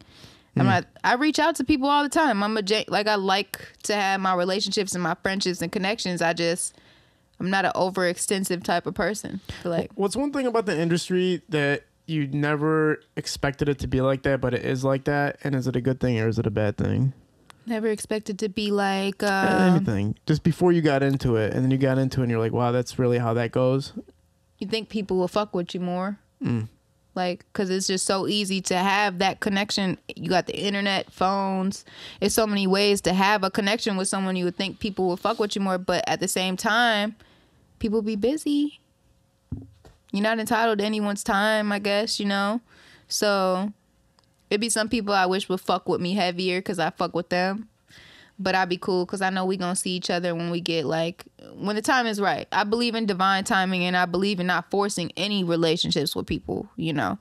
I just know how I am, like genuine, and my intentions are solid.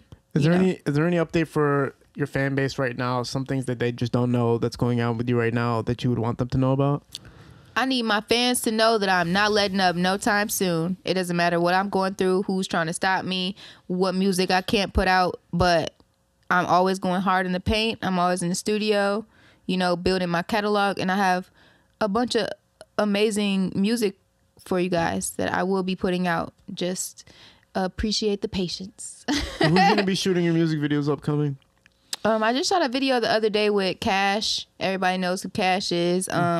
I've shot videos with Diego out the city, Hustleberry.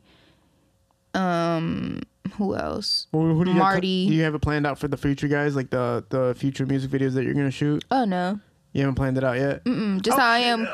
No, not me. I don't shoot music videos like that no more. Oh, you don't? Nah, I do. Well, let me get you out of retirement. I'm podcasting right now. Keep thinking about it. I'm doing the podcast. Yeah. I can't balance both. No, okay. We'll be back to shooting videos. That is funny. No, I got 10 million to my name in views. You should. I bet you don't. Let me get some millions. Don't be stingy now. I got 15,000 subscribers, all right? Yeah, it's that's big time. I'm big time, all right? You wouldn't know about that. Okay. I do like your fashion sense a lot. I do like this bag too. Can we talk about this bag? Is this a local brand? Oh yes. We'll bring up the bag. William Palmer, black-owned business. You guys see it out of Detroit. Make sure you guys get you one. They come in multiple colors, handmade. Okay. Yeah, that's heat. I would definitely rock that. Thanks. If it was black, I would rock it. I swear. I mean, guys are wearing the man purses anyway. They really are, but okay, I noticed your hand when you were picking that bag up, the left one. What's is that Chinese? Oh man. Every time I go get my nails done, I feel like they look at me like that doesn't say what I think it says. But I think it says prayer, spirit, soul, and forgiveness or something along those lines. I mean, it's been so long since I got them. And then I'm probably going to get them covered up. Really? Yeah, I'm probably going to get like a piece or something over it because I was just young and wanted something on my hand, and that was the first thing I came up with. Did you like the symbols, or did you know what you needed the meaning behind it? The meaning was it for me. The spirit, prayer, soul, forgiveness type situation, but I don't even think it says that. But yeah. That's the thing about tattoos is like I haven't gotten them in a long. I've gotten one fixed, touched up, shit like that, but I haven't gotten tattoos for years because I got them when I was younger, and I feel like that was like a release for me. I was going through a lot of pain mentally and stuff like that. So it was like tattoos was my release. And now that I'm older and I'm enlightened, the shit hurt. The shit hurt worse than it used to hurt when I was younger. I can't get tattoos like that anymore. So I mean, yeah, you got them like everywhere pretty much. Not everywhere, but it's close. You got the stomach, my neck, the neck. my whole arm's done. I got the side of my leg right here. I got one right here. I have my back is done. But the pain now is just not it for me. I heard that like when you're in a relationship and your girlfriend or boyfriend starts changing their appearance, that means they're getting ready to dip. Like if they change their hair color and shit, they get a Watch out, they change it up on your ass. I'm trying to tell. Is it true though? Is that like a signal like, hey yo, I just changed my hair from blonde to fucking red? Is that like you saying? I feel like that's after the relationship. Like if you get out of a relationship and it's bad and you're trying to heal and move on and be a new, better person, that's when you switch your hair up. But if you switch it up when you're in a relationship with somebody, it's because you want them to, see that there's more sides to you. No, it's checking out. It's the thing girls do before they leave you is they check out first. Did that happen to you? Yes. But Okay, what if they do it before and after? Exactly. Then that's just what they do. Like me, I switch my shit up all the time. Hair, look, everything. I had locks for like a year and 6 months or some shit like that. I wear wigs all the time. I will swap my hair out whenever. And I'll be in a relationship with somebody. It's not necessarily I'm trying to get out of or move on. It's like shit, it's so many different sides to me. You got to see this other character that I came up with last night before I went to sleep. Shit. It's a look. It's a look. And I have many looks. Well, you said earlier you have many personalities. So I'm assuming that because the personalities change, the look feels like it needs to come out a certain day or whatever. Sometimes, yeah. Did you name these personalities? I haven't came up with names for all of them yet, but I know how they act and I know their attitudes and shit. Who are they?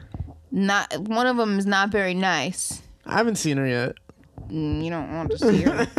So one's a bitch. One is a bitch for sure. One is like more like gleeful, like almost childish, not completely. Like I talk like a baby? Yeah, not a baby. No. Just more childish. Yeah, like spoiled type shit. Like I see her come out sometimes when I'm talking to a man. Okay, man. Okay. Yeah, so the assertion alpha woman that I am and the submissive woman that I am, I feel like those are different personalities. And then like when I'm pissed off, it's the person you don't want to see. I mean, obviously I have a happy side of me, which is the side most people always see. And that's why they always want to be around me. I have good vibes. Yeah, for sure. Very inspirational, very like motivational. I will push people to be and do better and be happy. But when I'm pissed off, you're pissed off. You're pissed off. Your mom's pissed off. Your cousin's pissed off. We're all pissed off. Yeah. That's not the person you want to be around, is the pissed off Neisha. Yeah, right on. Your day's fucked up, my day's fucked up. My day's fucked up, your day's fucked up. Are you nice to your producers? Like if they're fucking up? Yes. I heard Hollywood, like I heard celebrities like treat their producers like shit. Like if they make a mistake.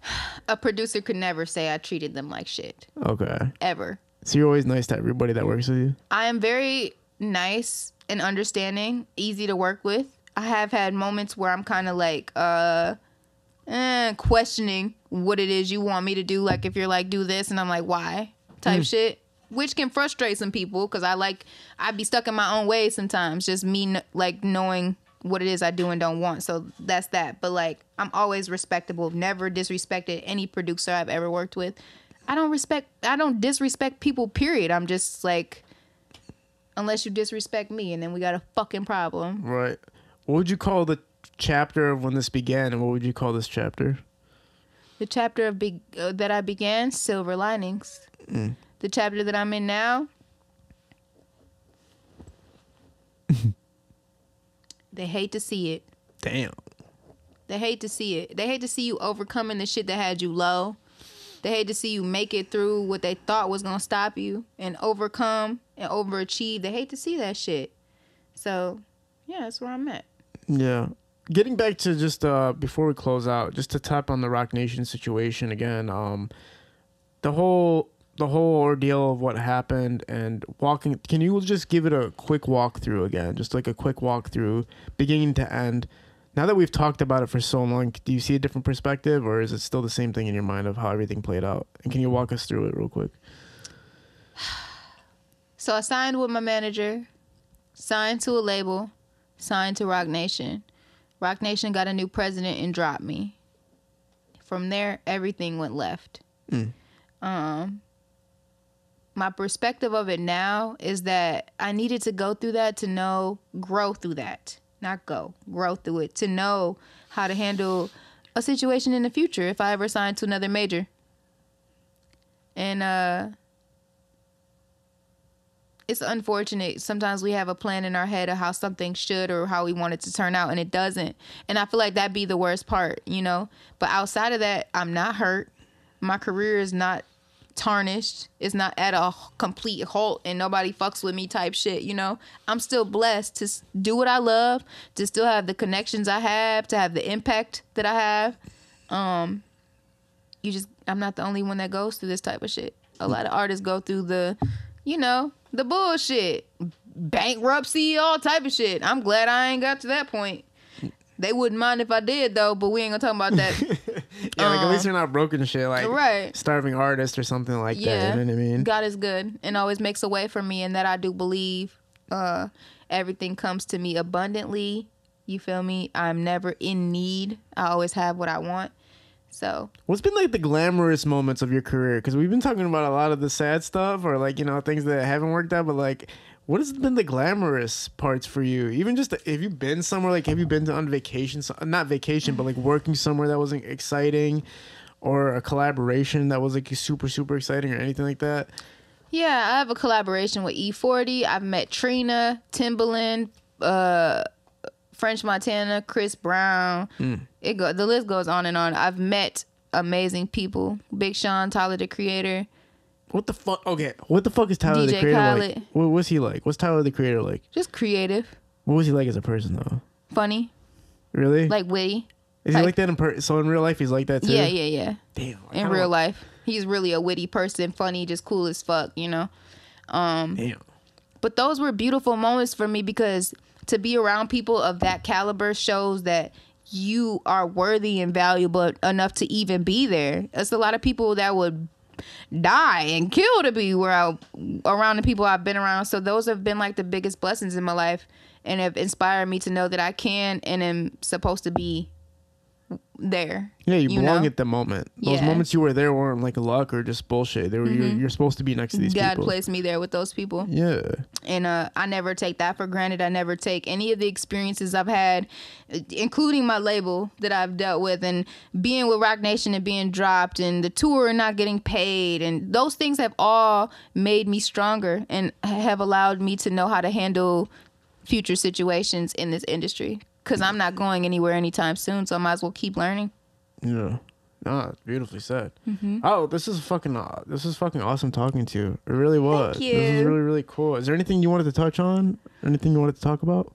I mean, I could go on for days. I'm just a talker, you know. No, you're cool. No, we could talk. I just didn't. I'm looking for like a moment in your life that isn't depressing me. No, I was kidding. No, for real. Has it sounded all sad? No, I'm joking. Okay. I'm joking. No, but because even for me, like right now, like, you know, I'm in a position with what I'm doing that everything feels like work all the time, and it doesn't feel like work. Like when you're working a job, it just feels like, damn, when do I get to relax for a second? Yeah. But I don't get to do things that I'm sure somebody at your status got to do.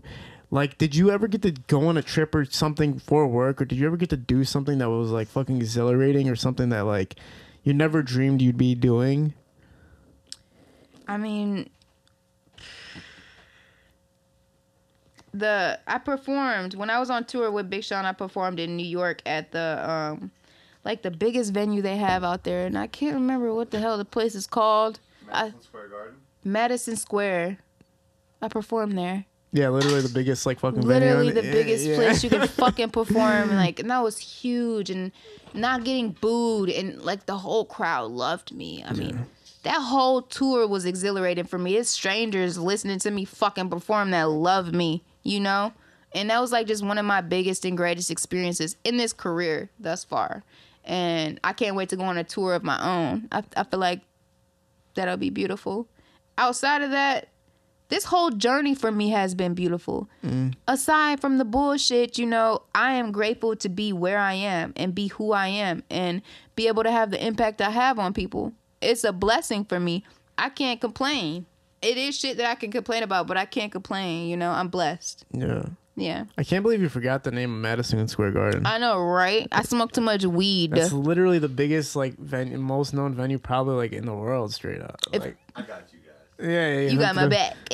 Literally, like, all of my favorite bands have performed. Do you listen to music outside of hip hop? Mm-hmm. Talk about some of the bands that you listen to regularly. Bands, I don't know. My grandpa always listened to rock and roll, so I could tell you like Coldplay and like shit, Heartbreaker, Love Shaker, whatever that song is, shit like that. Always up on that. Kelly Clarkson, Alicia Keys, Phantom of the Opera, Jennifer Hudson, Neo, shit like that. Usher. I grew up on all that. So you're like into the pop and hip hop scene. Yeah, versatile. I love all kinds of music. I love country music. What? What's the whitest shit you like? I dug my key into the side of his pretty little souped up 4-wheel drive. That song. Your voice is fucking insane. Carrie Underwood. Yeah. Woo! Thank you. I did not expect that. That was fucking crazy. Holy shit. Yeah, I grew up on all of that. I've never been like just like closed in on the music scene. But yeah, I just love music. Man, goddamn. When somebody does that, by the way, when they sing and like it's perfect, it's like holy shit. Like you get thrown. I'm serious. Like I got thrown. Some radio shit. I swear to God, I literally got thrown back when that happened. I was like, what the fuck just happened? Like my heart's kind of like. Yes, look. Wow. I love all types of music, but that's pop to me. You don't have like a fucking. Do you listen to like? You don't listen to rock at all? You don't listen to like fucking Radiohead, Red Hot Chili Peppers? Rock, man. Like probably back in the day when my grandpa used to take me to school every day and he played it in the car. And you could probably play a song or start singing one and I could catch on to it. Whatever. I know a lot of rock and roll, but I can't think of it off the top of my head. Smoke too much weed. Do you have any advice for upcoming female artists in Detroit?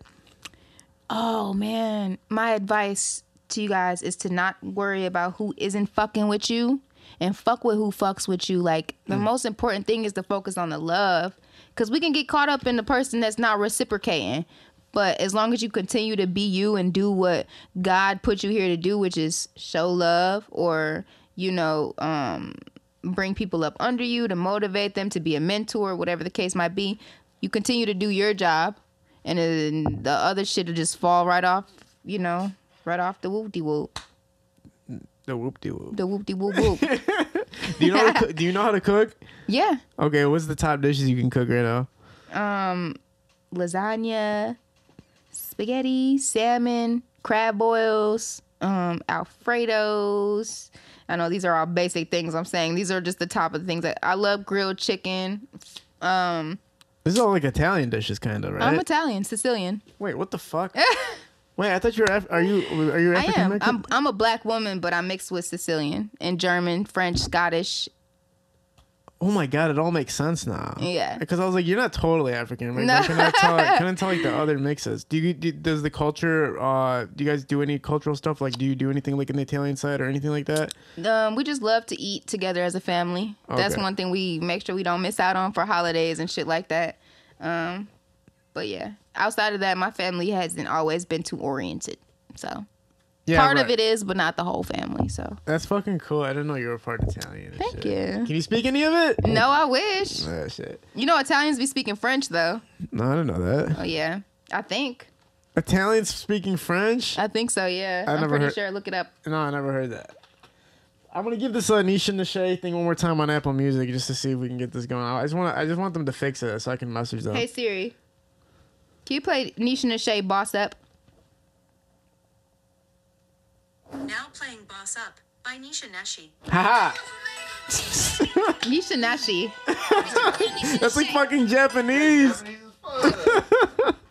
It's kind of cute though. Yeah, Neisha, thank you so much for being on here. This was fucking fun. Once